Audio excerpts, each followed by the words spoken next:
नमस्कार दोस्तों, मैं घनश्याम सिंह एकलव्य IAS एकेडमी में आपका स्वागत करता हूं। तो चलिए अब हम देखते हैं बस्तर के एक और महत्वपूर्ण ज़िले के बारे में जिसका नाम है दंतेवाड़ा।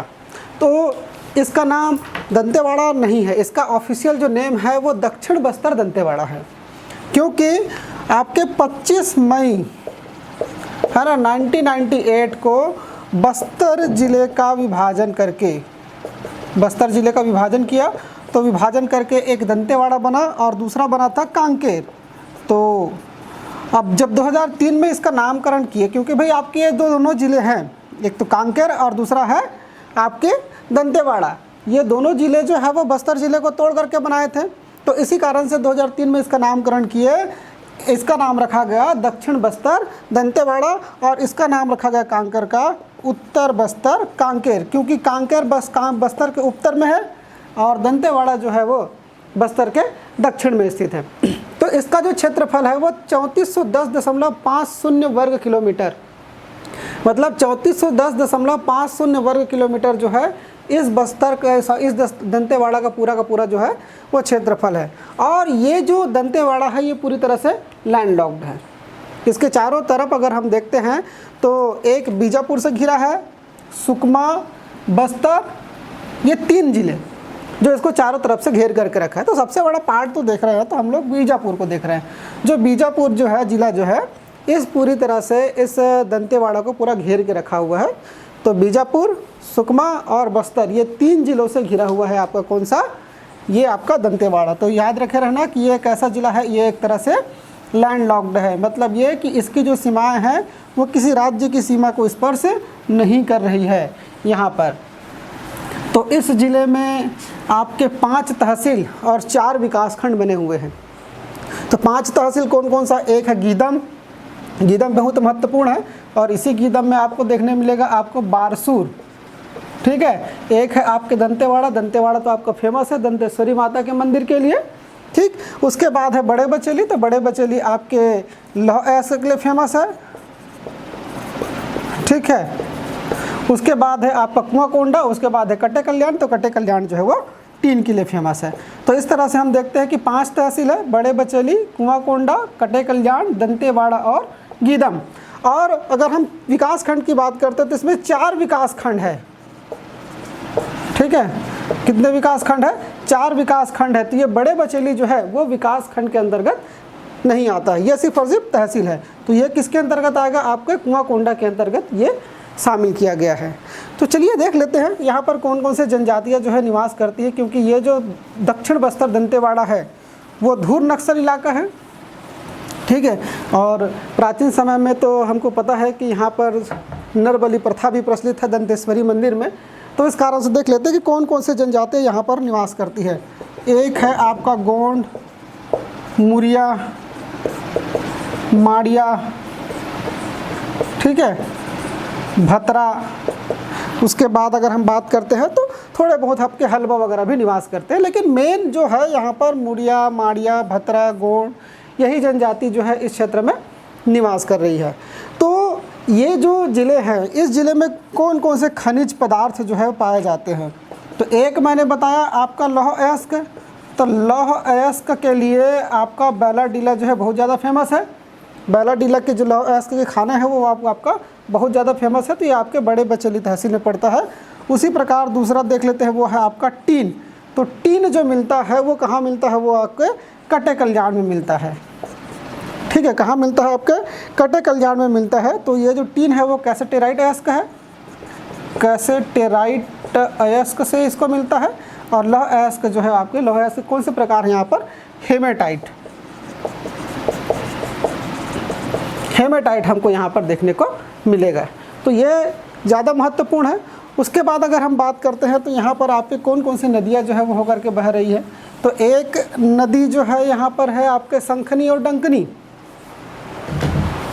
एक नदी कौन सा है आपका, शंखनी और डंकनी, ठीक है, क्योंकि शंखनी और डंकनी दोनों नदी के संगम पर ही आपके दंतेवाड़ा जो है वो बसा हुआ है। उसके बाद है आपका इंद्रावती नदी, इंद्रावती नदी। उसके बाद है आपका मलगेर,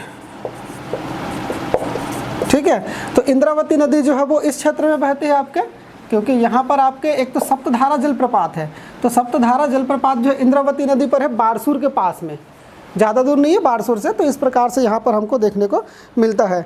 तो शिल्प की बात करते हैं तो ये क्षेत्र पूरी तरह से शिल्प की दृष्टि से बहुत ज़्यादा फेमस है। तो यहाँ पर आपके धातु शिल्प,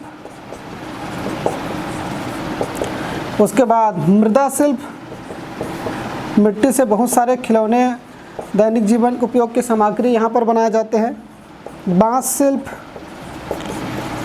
ठीक है, पत्ता शिल्प, क्योंकि पत्ते से ये लोग एक तो खुमरी, छतौड़ी वगैरह सब बनाते हैं, और अनाज रखने का बहुत बड़ा बड़ा पात्र वगैरह सब जो है ये लोग पत्ते से ही बनाते हैं। तो इस प्रकार से देख सकते हैं कि यहाँ पर आपके धातु शिल्प, मृदा शिल्प, बांस शिल्प, पत्ता शिल्प, ये सब चीज़ें जो है हमको इस दंतेवाड़ा में देखने को मिलेगा। तो चलिए देख लेते हैं इस दंतेवाड़ा में कौन कौन से पर्यटन केंद्र है जो हमारे मेंस के दृष्टि से और हमारे वनडे एग्ज़ाम के दृष्टि से ज़्यादा महत्वपूर्ण है। तो सबसे पहले अगर हम बात करते हैं तो दंतेवाड़ा, तो दंतेवाड़ा में है आपका दंतेश्वरी माता है यहाँ पर, ठीक है, सभी की माता है दंतेश्वरी जो है। तो ये जो दंतेश्वरी मंदिर है वो पुराने जो तराला गांव है वहाँ पर स्थित है। तो संखनी और डंकनी नदी के संगम स्थल पर ही ये आपके दंतेश्वरी माता का मंदिर जो है वो स्थित है। ऐसी मान्यता है कि सती का एक दांत जो है यहाँ पर गिरा हुआ था, और उस दांत की वजह से ही इसका नाम जो है वो दंतेश्वरी पड़ा है। वैसे तो इसका नाम जो है वो मणिकेश्वरी देवी है, क्योंकि ये हमारे काकती राजवंश की आराध्य देवी है, तो इस कारण से इसका नाम जो है मणिकेश्वरी देवी है। और बस्तर की आराध्य देवी भी बोल सकते हैं, रण की देवी भी बोल सकते हैं, अरण्य की देवी भी कह सकते हैं, क्योंकि दंतेश्वरी माता ही पूरे उस अरण्य क्षेत्र की एकमात्र मान्यता प्राप्त देवी भी है। तो याद रखे रहना कि सती का दांत जो है यहाँ पर गिरा हुआ था। जब भगवान विष्णु ने सती के शरीर को 52 टुकड़ों में काट दिया था, तो उन 52 टुकड़ों में दांत जो है वो यहीं पर गिरा था। इसी कारण से इसका नाम जो है वो दंतेश्वरी पड़ा है, ऐसी कहावत जो यहाँ पर प्रचलित है। तो मंदिर के संगम स्थल पर ही आपके भैरव बाबा का पदचिन्ह लगा हुआ है, क्योंकि बहुत बड़ा वहाँ पर पैर का निशान बना हुआ है। इसे किस नाम से जानते हैं? भैरव बाबा के पदचिन्ह के नाम से जानते हैं। और मंदिर के नदी के संगम के दूसरी तरफ वहाँ पर आपके भैरव बाबा के मंदिर भी वहाँ पर बने हुए हैं। तो मंदिर में जब प्रवेश करोगे तो उसका जो द्वार है वो बहुत ही ज़्यादा कलात्मक है, और वहाँ पर आपके काकतियों का जो शिल्पांकन है, काकतियों के जो स्थापत्य कला है, उसके बहुत ही अच्छा नमूना हमको यहाँ पर देखने को मिलता है। और इसमें गर्भगृह में माता की मूर्ति जो है वो रखी हुई है। और ऐसी भी मान्यता है यहाँ पर कि इस संखनी और डंकनी नदी के जल में स्नान करने पर, संगम के जल में स्नान करने पर प्रेत बाधा वगैरह जो है वो उससे दूर होता है। तो इतनी प्रकार की मान्यता जो है हमको इस संखनी और डंकनी नदी में देखने को मिलता है। तो चलिए और उसके बाद देख लेते हैं यहाँ पर इस संखनी और डंकनी नदी के बारे में। तो ये एक तरह से छत्तीसगढ़ का सबसे प्रदूषित नदी भी कहते हैं, क्योंकि इन नदियों का उद्गम जो क्षेत्र है वो भैलाडीला की पहाड़ियों के पास में है। और जब लौह अयस्क की धुलाई किया जाता है तो उसका जो रॉ मटेरियल है इस संखनी डंकनी नदी में चली आती है, और इस कारण से ये जो है बहुत ज़्यादा प्रदूषित नदी के रूप में गिना जाता है। लेकिन संगम का जल जो है वो स्नान करने की दृष्टि से बहुत ही ज़्यादा महत्वपूर्ण है। आपके सारे के सारे पाप धुल सकते हैं, चाहे आप कितने बड़े पापी क्यों ना हो, ठीक है। और साथ ही साथ आपको कोई भी बड़े भूत प्रेत क्यों ना पकड़े हो, तो सारे के सारे आपने भूत प्रेत को उतारना है तो आप इस संखनी और डंकनी नदी के संगम पर स्नान करिए, और आपके सारे के सारे भूत प्रेत जो है वो दूर हो जाएंगे, ठीक है। उसके बाद देख लेते हैं आपके बारसूर। बारसूर मतलब हम बोल सकते हैं कि बाणासुर का इलाका है ना। बाणासुर का क्षेत्र, बहुत बड़ा शिव भक्त था ये राक्षस जो है वो। अब लेकिन अब क्या करें, अब दैत्य तो दैत्य होता है, लेकिन ये बहुत बड़ा शिव भक्त था, तो इस कारण से इसका नाम जो है एक तरह से देखा जाए तो बारसूर भी पड़ा हुआ है। तो देख लेते हैं कि इस बारसूर में क्या है। तो ये बारसूर जो है आपके गीदम से लगभग 20 किलोमीटर की दूरी पर इंद्रावती के तट पर, ठीक है, यहाँ पर आपके इंद्रावती है, इंद्रावती के तट पर ही आपके बारसूर जो है वो वहीं पर स्थित है।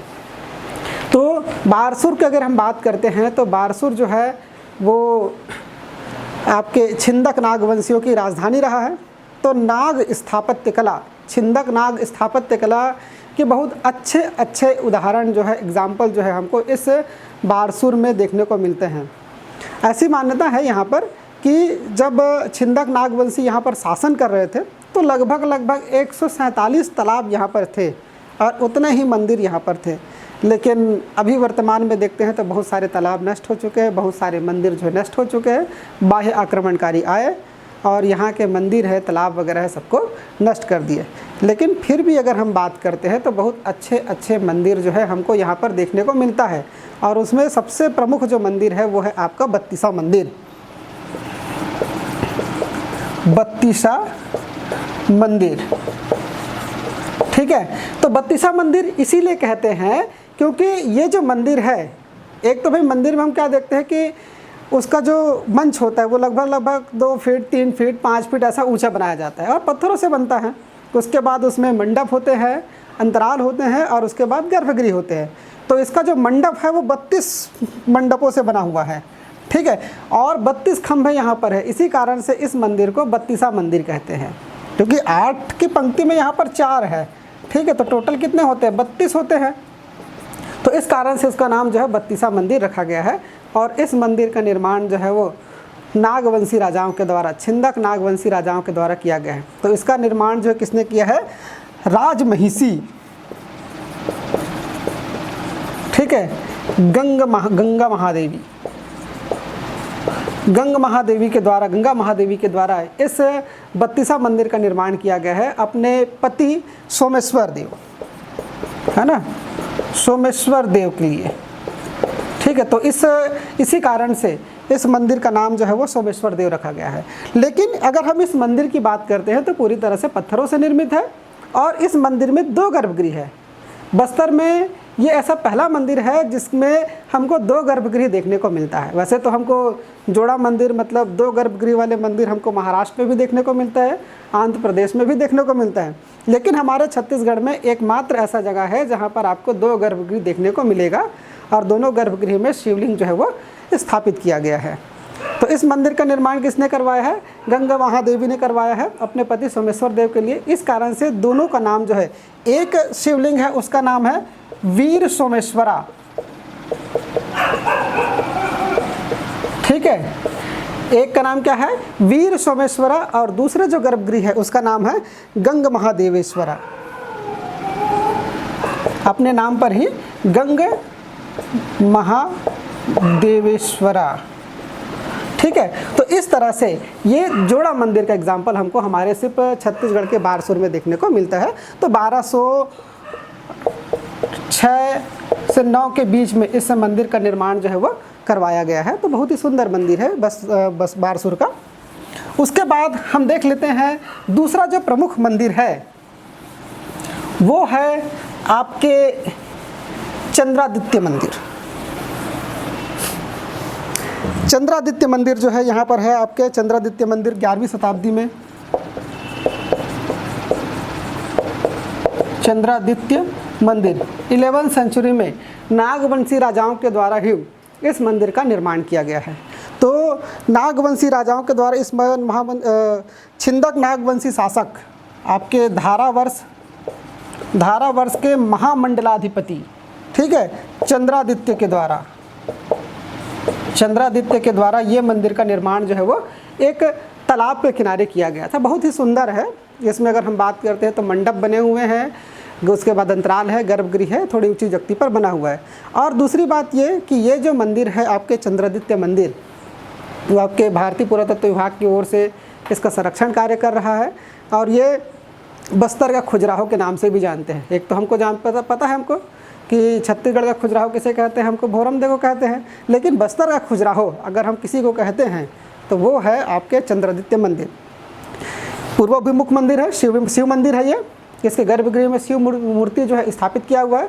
और मंदिर के बाहरी दीवारों में तीनों ओर, मंडप तो बहुत सादा है लेकिन मंदिर के बाहरी दीवारों में तीनों ओर विभिन्न देवी देवताओं की मूर्तियाँ, जैसे कि अगर हम बात करते हैं शिव के पूरे राज परिवार की मूर्तियाँ बनी हुई है, आपके विष्णु के पूरे जो अवतार है, 10 अवतार है, उसकी पूरी मूर्ति वहाँ पर जड़ी हुई है, जड़ी हुई मात्रा में एकमात्र मंदिर हमको है। और विभिन्न मिथुन मूर्तियाँ हमको यहाँ पर दिखाई देती है। और इसी मिथुन मूर्तियों के कारण ही इस चंद्रादित्य मंदिर का नाम जो है वो, इसका कारण जो है उस चंद्रादित्य मंदिर को बस्तर का, या फिर बोल सकते हैं कि उस दंतेवाड़ा का एकमात्र जो है खुजराहो कह सकते हैं। उसके बाद है मामा भांचा का मंदिर। ठीक है, यहीं पर है आपका मामा भांचा का मंदिर। तो कहानी है कि मामा भांचा को एक बार सज़ा मिला था कि आप जो है इस मंदिर को निर्माण करके दिखाए एक रात में ही। तो मामा और भांचा ने इस मंदिर का निर्माण जो है वो एक रात में ही करके दिखाया। तो इस कारण से उसी की स्मृति में ही इस मंदिर का नाम जो है वो मामा भांचा मंदिर रखा गया है। उसके बाद यहाँ पर है गणेश प्रतिमा। ठीक है, विशाल गणेश प्रतिमा, 2 गणेश प्रतिमा है। एक की हाइट लगभग 8 फीट है, आपके बलुआ पत्थर से बनी हुई गणेश प्रतिमा यहाँ पर है, और दूसरे की हाइट लगभग 5.5 फीट है। तो दोनों बलुआ पत्थर की गणेश प्रतिमा जो है यहाँ पर स्थित है। इतनी विशाल आकार की गणेश प्रतिमा हमको और कहीं देखने को नहीं मिलता, लेकिन हमको इस क्षेत्र में इतने विशाल आकार की बलुआ पत्थर से बनी हुई गणेश प्रतिमा हमको देखने को मिलती है। तो ये कहाँ पर बना हुआ है? आपके बारसूर में ही बना हुआ है। तो 3 बता दिए हम लोग आपके, एक तो बत्तीसा मंदिर, दूसरा है चंद्रादित्य मंदिर, तीसरा है आपका गणेश प्रतिमा। ठीक है, तो गणेश मंदिर जो है ये आपको आकर्षक रूप से यहाँ पर देखने को मिलेगा। तो ये है आपके बारसूर। तो बारसूर आपके बहुत ज़्यादा इम्पोर्टेंट है आपके मेंस के लिए और आपके वनडे एग्ज़ाम के लिए, चाहे आप जो भी देना चाह रहे हो या दे रहे हो, उसके लिए बहुत ज़्यादा इम्पोर्टेंट है ये। उसके बाद है आपके गामावाड़ा महापाषाणी स्मारक, जिसको हम बोल सकते हैं महापाषाणीय स्मारक या फिर गामावाड़ा, है ना। ये जो गामावाड़ा है आपके स्मृति स्तंभ के रूप में आज भी है। भाई स्मृति स्तंभ तो हम लोग देखते हैं लगभग 3000 साल 4000 सालों से पूर्वज जो है अपने पूर्वज जब ख़त्म हो जाते थे उसकी स्मृति में स्तंभ गाड़ देते थे। उसके बाद धीरे धीरे ये संस्कृति जो है विलुप्त हो गई। लेकिन पूरे भारत का, या हम कहें कि पूरे विश्व का एकमात्र जीवित मृतक स्तंभ हमको अगर कहीं दिखाई देता है तो वो सिर्फ और सिर्फ हमको कहाँ दिखाई देता है? बस्तर के गामावाड़ा में हमको दिखाई देता है। पूरे विश्व में अब मृतक स्तंभ बनाने की जो परंपरा है वो तो समाप्त हो चुकी है। वैसे भी हम देखते हैं तो जैसे कि अगर हम बात करते हैं ईसाइयों में तो क्रॉस वगैरह गाड़ देते हैं, मुसलमानों में देखते हैं तो मकबरा वगैरह सब बना देते हैं। ठीक है, तो उसी प्रकार के, लेकिन उस समय तो पत्थर गाड़ते थे। तो उसी प्रकार के जो मृतक स्तंभ जो है हमको आज भी देखने को मिलता है, वो कहाँ मिलता है? गामावाड़ा में देखने को मिलता है। तो इसमें भी ऊंचाई के अनुसार आपके 15 फीट तक हो सकते हैं। कैसे छोटे बच्चे तो छोटे बच्चों के लिए छोटा मृतक स्तंभ, और कोई 80-90 साल का है तो उसके लिए बहुत बड़ा मृतक स्तंभ। तो इस प्रकार के मृतक स्तंभ जो है यहाँ पर गड़ाए जाते हैं। तो ये एकमात्र जीवित मृतक स्तंभ जो है हमारे छत्तीसगढ़ के गामावाड़ा दंतेवाड़ा में स्थित है। उसके बाद है आपके सप्तधारा जलप्रपात। सप्तधारा जलप्रपात, तो सप्तधारा जलप्रपात देखिए, इंद्रावती नदी पर 2 जलप्रपात स्थित है। एक है चित्रकूट और दूसरा है सप्तधारा जलप्रपात। जब यहाँ पर इंद्रावती नदी जो है बोध घाट की पहाड़ी से नीचे उतरती है तो 7 धाराओं का निर्माण करती है। तो इसी कारण से इस जलप्रपात का नाम जो है वो सप्तधारा जलप्रपात रखा गया है। तो 7 धारा कौन सा है? बोध धारा, कपिल धारा, बाण धारा, बोध धारा, कपिल धारा, पांडव धारा। ठीक है, उसके बाद है कृष्ण धारा,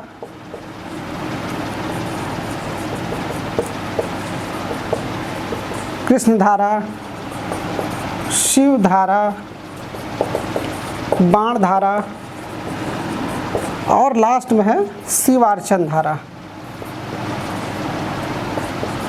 ठीक है, तो इस प्रकार से 7 धाराओं का निर्माण करती है। इसी कारण से इसे कहते हैं सप्तधारा जलप्रपात कहते हैं। उसी प्रकार है यहाँ पर आपके पुलपाड़ इंदुल जलप्रपात। देखते चलते हैं इस पुलपाड़ इंदुल जलप्रपात के बारे में भी, क्या है कैसा है। तो पुलपाड़ इंदुल जलप्रपात, ठीक है। तो पुलपाड़ इंदुल जलप्रपात यहाँ पर है, तो आपके नकुल नार के निकट पुलपाड़ गांव में स्थित है, इस कारण से इसका नाम जो है पुलपाड़ इंदुल जलप्रपात रखा गया है। उसके बाद है सूरतगढ़ जलप्रपात। ये क्वेश्चन एग्जाम में पूछा हुआ था, खास तौर पे व्यापम के एग्जाम में, सूरतगढ़ जलप्रपात, इस कारण से मैंने इसको मेंशन कर दिया, ठीक है। तो सूरतगढ़ जलप्रपात कहाँ पर स्थित है, आपके दंतेवाड़ा में स्थित है। तो बस्तानार घाटी, बस्तानार घाटी में डांगरी डोंगरी, ठीक है ना। तो इस डांगरी डोंगरी से कौन सी नदी का उद्गम होता है, आपका डंकनी नदी का उद्गम होता है। तो इसी डंकनी नदी में ही, है ना, आपके इस सूरतगढ़ जलप्रपात जो है वो स्थित है। तो बस्तानार घाटी मतलब कहाँ है, बस्तर में है। तो टांगरी डोंगरी कहाँ है, बस्तर जिले में है। तो इस बस्तर नार घाटी के टांगरी डोंगरी की पहाड़ी से डंकनी नदी का उद्गम होता है, और इसी डंकनी नदी पर ही जब ये मैदानों में प्रवेश करने से पहले बस्तर दंतेवाड़ा जिले में सूरतगढ़ जलप्रपात का निर्माण जो है वो करती है।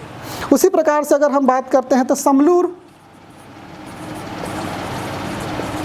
ठीक है, ये भी आपके बारसूर में है, मतलब गीदम में है, ठीक है। तो ये समलूर का जो शिव मंदिर है वो बहुत ज़्यादा फेमस है, क्योंकि ये जो शिव मंदिर है समलूर का, इसका जो व्यास है वो 3 फीट है, ठीक है, और इसकी जो हाइट है वो 4.5 फीट है, ठीक है। और ये ऐसा शिव मंदिर है, ये घूमता है, मतलब अगर आप इसको हाथ से पकड़ कर घुमाओगे तो आसानी के साथ में ये घूमते रहता है, घूमते रहते, मतलब ये एक पत्थर पे बना नहीं है, ये 3 पत्थर से मिला करके ये शिवलिंग जो है वो बना हुआ है। और ऐसी कहावत प्रचलित है कि कोई भी पुण्यात्मा अगर इस तीनों टुकड़े को अलग कर देगा, वैसे तो अलग नहीं किया जा सकता, लेकिन अगर कोई पुण्य आत्मा इस टुकड़े को अलग कर देगा तो उसको अपार धन राशि की प्राप्ति होगी। तो ऐसा है कि जो समलूर है वो बाणासुर का इलाका था, और वहीं पर समलूर के मंदिर के पास में एक बहुत अच्छा तालाब है। तो वहीं तालाब पे बाणासुर जो है वो स्नान करते थे और शिव मंदिर में जा कर के शिव पूजा करते थे। तो इस कारण से आपके समलूर का जो शिव मंदिर है वो बहुत ही ज़्यादा फेमस है। चलिए, उसके बाद है आपका बैलाडीला। तो बैलाडीला तो जानते हो आप लोग क्या है बैलाडीला। तो ये जो दंतेवाड़ा के जो बड़े बचेली है ना, उस क्षेत्र में आपके बैलाडीला की पहाड़ी है, और इस बैलाडीला जो पहाड़ी है उसकी हाइट जो है वो लगभग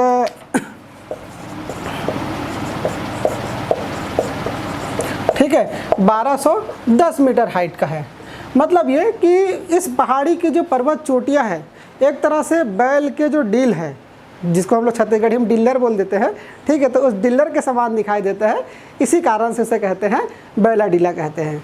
तो ये जो बैलाडीला की पहाड़ी है वो आयरन ओर के लिए बहुत ज़्यादा फेमस है। तो यहाँ पर आयरन ओर के लिए 14 निक्षेप है, ठीक है, जिसमें खनन कार्य किया जा सकता है। तो 14 निक्षेप में नहीं चल रहा है, 3-4 निक्षेप में ही वहाँ पर खनन कार्य चल रहा है। एक किरंदुल के है, दूसरा है आपके बचेली के में, ठीक है। तो यहाँ पर आपकी ऊंचाई पर एक आकाश नगर भी है। तो आकाश नगर जाओगे तो ऐसा लगता है जैसे मानो हम स्वर्ग में आ गए हैं। तो स्वर्ग के कभी दर्शन करना, या कोई बोलते हैं कि आप स्वर्ग जाना पसंद करोगे, तो आप उसको बोल सकते हैं कि हमारे बैलाडीला के आकाश नगर चले जाइए, स्वर्ग के दर्शन वहीं हो सकते हैं। तो आकाश वहाँ से बहुत नज़दीक में दिखता है, चारों ओर आपको धुआं धुआं दिखाई देगा, और हरी भरी वादियाँ और बहुत अच्छी घाटियाँ हमको इस बैलाडीला की पहाड़ी से दिखाई देता है। तो इस कारण से ये जो जगह है वो बहुत ज़्यादा फेमस है। तो बैलाडीला से NMDC national mineral development corporation के द्वारा यहाँ पर खनन कार्य जो है किया जा रहा है, और यहाँ से लौह अयस्क का जो है विशाखापट्टनम पोर्ट से जापान को एक्सपोर्ट कर दिया जाता है, ठीक है। उसके बाद है तुलार गुफा।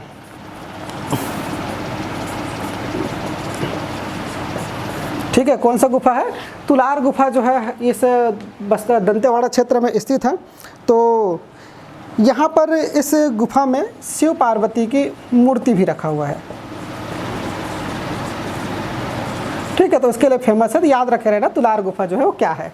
अब एक और जगह जहाँ पर दंतेवाड़ा जाने के बाद लोग जो है वो जाना पसंद करते हैं, ऊंची पहाड़ी जिसको डर नहीं लगता है, और वो जगह वो कौन सा है, ढोलकल की पहाड़ी। एक बार एग्जाम में क्वेश्चन पूछा भी था कि ढोलकल की पहाड़ी जो है वो कौन से ज़िले में स्थित है, तो याद होना चाहिए आपको ढोलकल जो है,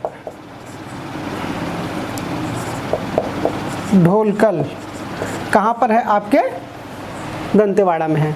तो इस ढोलकल की जो पहाड़ी है ये लगभग उस 30,000 फीट की ऊंचाई पर स्थित है और उस पहाड़ी के एक चोटी पर समतल जगह है। वहाँ पर 11वीं शताब्दी का 11th सेंचुरी का नागवंशी राजाओं के द्वारा बनाया हुआ एक गणेश मंदिर है। लगभग 3 फीट हाइट की ये जो गणेश मंदिर है वहाँ पर स्थित है। पूरी तरह से पत्थरों से बना हुआ है, बहुत ही आकर्षक, बहुत ही सजीव लगता है, देखने के बाद बहुत ही आकर्षक लगता है। तो देखा जाए तो इसकी वास्तुकला की दृष्टि से ये जो गणेश मंदिर है उसके दाएं हाथ के ऊपरी सतह पर फरसा पकड़ा है, मतलब ये चतुर्भुज है। तो दाएं हाथ के ऊपरी भाग में क्या पकड़ा हुआ है, फरसा पकड़ा हुआ है। उसी प्रकार से बाएं हाथ का टूटा हुआ एक दंत, टूटा हुआ दंत हमको यहाँ पर देखने को मिलता है।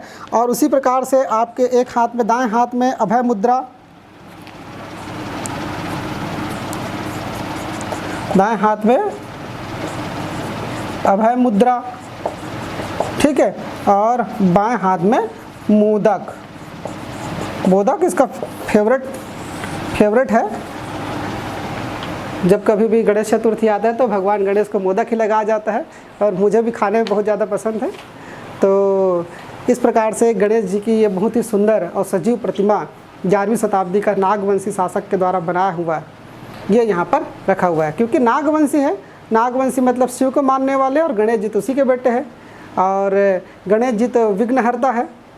तो हो सकता है सोचे होंगे नागवंशी शासक लोग कि हम इसको ऐसी जगह में स्थापित करेंगे जहाँ से हमारा पूरा का पूरा साम्राज्य जो है वो सुरक्षित हो, और इस गणेश प्रतिमा को ऊंचे स्थान देना चाहते थे।